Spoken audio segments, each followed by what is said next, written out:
Apa yang penting pada kita sekarang ini ialah seriousness. Apa sebenarnya kita mau pilihan raya ini? Apakah laun itu yang kita dapat itu penting? Atau kita berjumpa? Lalu saya datang ke Kelawat ini, kalau saya datang tanpa ada cabaran ataupun satu tawaran kepada kamu, apa yang saya mau bawa kalau saya dapat undi daripada tuan-tuan? Saya bukan, itu sebab saya bilang kalau mau jadi calon senang.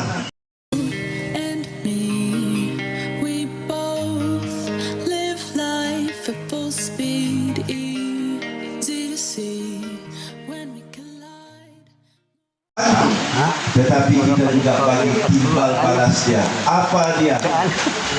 Kamu bagi undi kepada kerajaan Barisan Nasional, ini akan kita bagi. Tapi itu bukan berhenti di situ. Ada lagi yang kita tawarkan. Tadi 2.208 ringgit. Saya beritahu kepada tuan-tuan, anak tuan-tuan yang di kalangan B40, tidak di Kota Budi, kebanyakannya B40 lah kan. Tiada yang orang bilang yang selesa ataupun pendapatan tinggi-tinggi.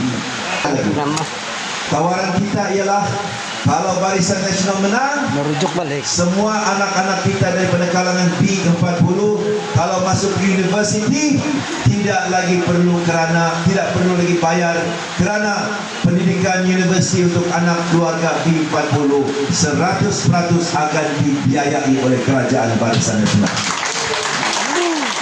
Kalau dulu kita kena jual tanah, kalau dulu kita kena jual kerbau, betul tidak? Ada keluarga yang terpaksa berkorban begitu. Kerana apa? Mau bawa anaknya masuk universiti. Kemudian anak pergi lagi pinjaman PDPDN, bukan? Pinjaman lagi. Jadi kalau dia lulus, keluar daripada universiti, dapat kerja, apa yang orang fikir dulu? Mau bayar hutang dulu. Sekarang ini tuan-tuan tidak perlu lagi. Kalau anak tuan-tuan pergi ke universiti, kita bagi secara percuma supaya bila anak ini ada kerja nanti, dia tidak payah fikir pasal kerajaan, dia tidak payah fikir pasal bayar PTPTN, dia boleh fikir sekarang tentang ibu dan bapa dia yang sudah berkorban sepanjang masa untuk masa depan dia. Jadi anak-anak kamu boleh bantu kamu kalau dia ada kerja, tidak payah lagi diputung PTPTN. Jadi tuan-tuan, ini tawaran-tawaran yang hebat yang kita bagi kepada tuan-tuan. Itu belum habis lagi. Siapa di sini yang ada anak kecil masih bersekolah, kita juga berjanji setiap anak sekolah yang kita hantar ke sekolah, ada sekolah rendah atau sekolah menengah, kita akan bagi laptop 1 biji 1 orang. Laptop 1 biji 1 orang, kerana kita tidak mau lagi anak-anak kita bawa buku teks yang terlampau berat di sekolah. Biarlah mereka menggunakan komputer riba ataupun laptop ini. Kesian anak-anak kita bawa buku, kesian juga ibu bapa yang terpaksa membeli buku. Jadi kita akan bekalkan 1 pelajar 1 komputer riba. Dulu pernah juga kita bagi, tapi kita bagi 1 keluarga 1 laptop. Jadi kalau kamu ada anak 3 yang pergi sekolah, hanya 1 saja yang dapat. Kali ini semua pelajar akan dapat laptop percuma daripada kerajaan Barisan Nasional. Tapi ada orang tanya saya, kalau ada laptop tapi tidak internet buat apa? Betul tidak? Jadi tawaran seterusnya daripada Barisan Nasional, semua sekolah-sekolah di seluruh Malaysia, termasuk di Kota Belud ini, semua dalam masa 18 bulan akan mendapat liputan internet 100%. Bukan saja liputan internet, kita bagi kelajuan 5G. Tahu itu 5G? Tadi di Ambung saya cerita, saya tanya, kamu tahu kan itu 5G? Dia bilang macam samar-samar tu. Saya bagi perumpamaan tadi, saya bilang 5G ni macam mana?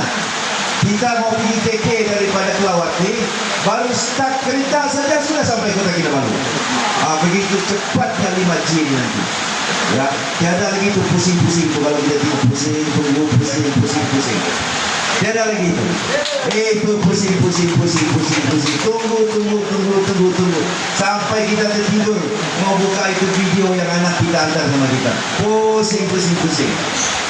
Kalau dia 5G, terbaik seantero dunia kelajuan internet di sekolah di kota Belu nanti.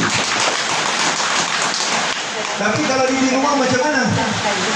Jadi di rumah pun kita janjikan dalam masa 30 bulan seluruh Malaysia ini akan ada liputan internet. Tidak mau lagi ada yang naik pokok, cerita naik pokok mau ambil atau signal apa semua. Betul? Jadi tuan-tuan, saya datang ini bukan saja mau mencari undi tuan-tuan, tetapi saya mau tawarkan timbal balas satu pembangunan agenda masa depan Kota Belud untuk generasi muda dan tuan-tuan. Saya ni tuan-tuan, saya orang Islam, tapi macam Bilon cakap, saya adalah ahli parlimen untuk semua bangsa, agama dan latar belakang. Tiada lagi ahli parlimen UMNO yang masuk keluar gereja. Saya saja. Saya masuk gereja ni, saya pun tidak tahu berapa banyak gereja saya masuk. Dan kadang-kadang ada yang terlalu teruk. Tiada agama ni yang menyuruh orang jadi jahat. Betul? Betul. Semua perpaduan di Kota Belud ini, anak ada yang Kristian, ada juga yang Islam. Maka kita ada satu suasana di mana integrasi ini amat penting. Jadi saya ahli parlimen, saya bukan ahli parlimen orang Islam saja. Berapa banyak itu gereja saya bantu, gabungan gereja, sampai saya hantar kereta lagi. Kota Belud terbang tinggi, nasib baik itu pentir saya. Kalau tidak boleh terbang itu kan. Saya hantar pastor, tidak pernah lagi sama ada ahli parlimen Islam kah ataupun ahli parlimen Kristian, belum pernah ada program hantar pastor pergi ke Jerusalem. Saya saja satu orang. Setiap tahun saya hantar 10-15 orang pergi Jerusalem. Sebab apa? Kalau kamu mungkin panggil Bethlehem lah. The place where Jesus was born. Jesus ni adalah Nabi kami juga. Kami hormat. Di Jerusalem itu, Bethlehem itu adalah tanah suci untuk orang Islam juga. Kamu Kristen adalah kawasan kamu. Kami pun ada. Di kawasan Islam itu ada dipanggil Masjidil Aqsa. Ini Masjid Al-Aqsa ini adalah masjid yang ketiga terpenting dalam agama Islam. Yang pertama di Mekah, yang besar itu. Yang kedua di Madinah. Yang ketiga inilah di Jerusalem, di Palestin ini, Masjid Al-Aqsa. Saya pun belum pernah pergi. Jadi saya janji satu hari kita ramai-ramai pergi sana. Pastor-pastor, saya ikut. Tapi sampai Jerusalem, kau pergilah sebelah kiri, saya pergilah sebelah kanan. Kan? Baru kita makan di sana. Saya belum pernah pergi lagi Masjid Al-Aqsa saya ini. Itu janji saya mau pergi. InsyaAllah. Ini YB Iwan Benedict, Datuk Iwan, adun kamu di Kedamaian ni. Kelawat ni masuk usukan ke Kedamaian? Sudah masuk Kedamaian lah? Okey. Dia bilang sama saya, Datuk, paling saya, kenapa kau dijaga orang Kristian terlampau tinggi? Bila saya jadi ahli Dewan Undangan dari Kedamaian, dia bilang mati saya pun terpaksa ikut apa yang kau buat. Nah, itu barulah adun Kristian ikut ahli parlimen Islam. Macam mana saya jaga orang-orang Kristian dan jaga kebajikan kamu. Sebab pada saya tuan-tuan, kalau kamu di gereja tidak ada satu pun ajaran agama yang suruh kamu jadi pencuri. Semua jadi orang baik. Lagi baik kamu, lagi bagus Kota Belud ini. Betul tidak? Pendapatan 2,208 ringgit kamu tidak mau, unilah orang lain. Unilah orang lain, tapi taklah. Di sini semua orang kita, saya tahu. Sebab itu, bila saya berdiri di sini, saya tengok semua ini biru, semua pilih biru. Cuma saya minta kepada tuan-tuan dan puan-puan, apa yang saya cakap ini tolong sebarkan kepada orang lain. Sebarkan kepada jiran kamu. Kalau untuk minggu ini kamu pergi gereja, tolong bagi tahu di gereja apa dia tawaran Rahman Dahlan sebagai ahli parlimen di Kota Belud ini. Sebab saya tidak berjumpa semua orang. kamulah jadi campaign saya, yang jadi campaign manager saya, pengurus campaign saya. Kalau kamu pergi gereja, ada yang mungkin pergi masjid, pergi surau, pergi tamu, di kedai, di tempat orang meninggal. Tapi kalau orang meninggal jangan dulu campaign lah. Selesai dulu masalah jenazah dulu. Baru kamu campaign. Kalau tidak, kompong kita kalah. Nah, tapi kalau orang kawin silakan.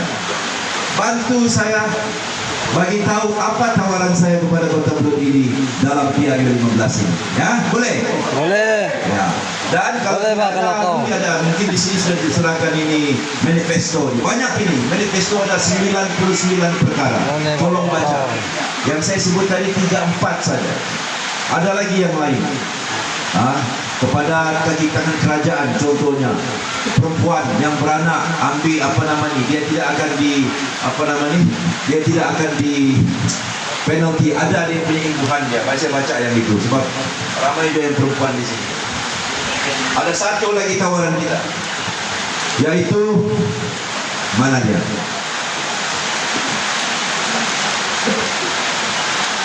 Kalau mana-mana wanita yang berehat sementara daripada kerja dia selama 5 tahun, mereka akan diberikan pengecualian cukai pendapatan kalau mereka kembali menjadi pekerja di masa akan datang. Ada banyak yang teknikal ini, akan memperkenalkan subjek komunikasi asas. Bahasa apa? Kita akan ajar bahasa Kadazan, dusun dan bahasa etnik di semua sekolah di negara ini. Siapa yang mau? Bahasa Kadazan, bahasa dusun. Sebelum ini tidak ada bahasa komunikasi ini diajar di sekolah.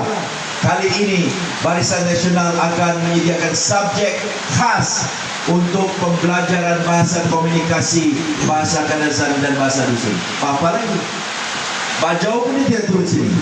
Dia tulis Kadazan dusun dan bahasa etnik lain. Agaknya etnik lain itu sabarlah. Bajau lah. Jadi tuan-tuan, jadilah ejen saya. Ini macam MLM, pyramid. MLM. Dia ada di atas, saya di atas kan? Ya. Kamu di tengah. Ya, kamu punya penyokong di bawah. Jadi kita besarkan. Ini cakap ini cakap ini cakap sini. Ini macam MLM namanya. Ya, pyramid scheme ya. Jadi saya haraplah tuan-tuan, apa yang saya cakap ini, apa yang saudara Demis cakap tadi, saudara Melon cakap dan Datuk Awad Nir, ambillah bahan-bahan ini untuk menjadi campaign kerana depan kamu